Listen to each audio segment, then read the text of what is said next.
More than 100 victims of the October 7th attack by Hamas are suing Iran, Syria, and North Korea, demanding at least $4 billion in damages. We are joined by Jonathan Greenblatt, CEO and National Director of the Anti-Defamation League, ADL. Thank you very much for joining us. Thank you for having me. You decided, the ADL, to back this lawsuit in an American court against Iran, Syria, and North Korea. What do you expect to get out of this? Well, look, we're living in a moment when not just Israel, but the world is still recovering from the bloodiest terror attack on the Jewish people since the Holocaust. It wasn't just an attack on Israel, although it was, or Jews, although it was. It's also an attack on America, on the Western world, on democracy as we know it. So there were 100+ Americans on whose behalf we filed this suit yesterday in a federal court in D.C.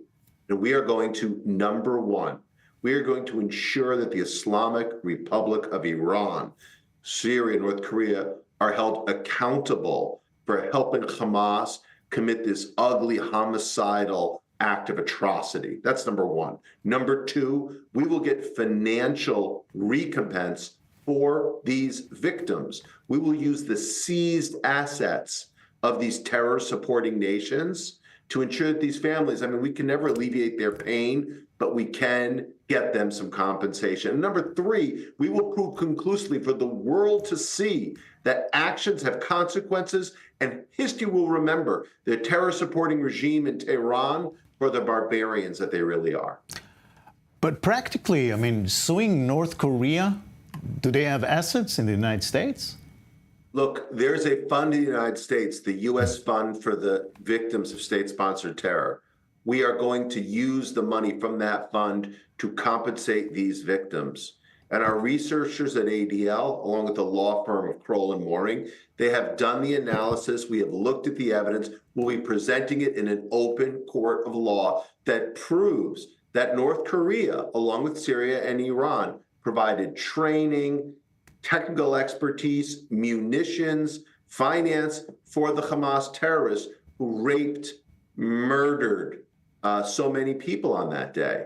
There are 100+ Americans who were either killed, raped, maimed, brutalized, and we're going to be standing up for all of them in this court. How are you going to prove the connection, the North Korean connection, the Syrian connection, Iranian connection? I guess it's easy. Look, Hamas for years has bragged about the weapons and training they have gotten from Tehran. And by the way, Tehran has bragged about being the largest state sponsor of terror in the world. Syria has bragged about being a patron of Hamas, and Hamas has bragged about what they've gotten from them. We also have evidence that has been recovered in Gaza, evidence of North Korean munitions and weapons that Hamas used. They got them, you know, not in the souk. They got them from North Korea. That's what we're going to demonstrate. All right, I want to ask you about anti-Semitism in America, which you, the ADL, are gauging all the time. How bad is it? It's bad. I mean, we have seen record levels of anti-Jewish acts of harassment, vandalism, and violence.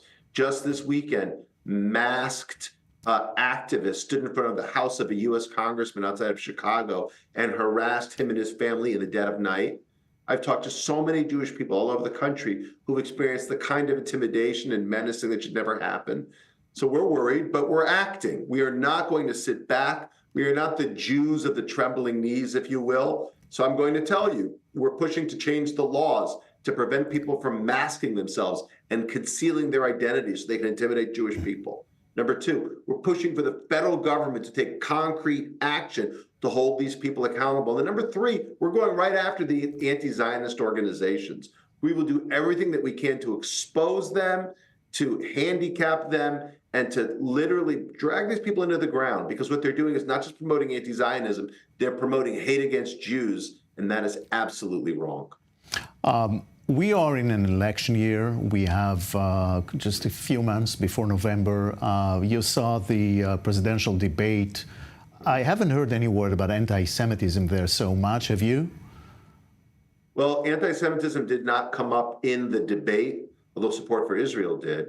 I mean, the good news on this very narrow topic is that Both candidates have taken strong positions against anti-Semitism. I was pleased a week or two ago when President Biden spoke out against the anti-Semitic riot that happened in front of a synagogue in Los Angeles. I'm glad that President Trump has consistently called it out. There is a place in America to advocate for Israelis and for Palestinians.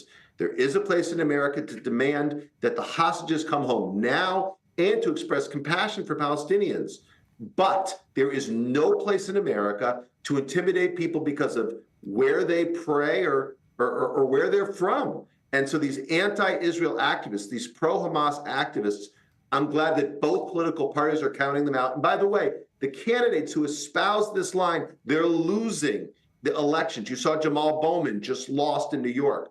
Cori Bush is going to lose in Missouri. They are losing because the American people stand with Israel and the American people stand against terror, whether it's happening on a college campus or out in the region.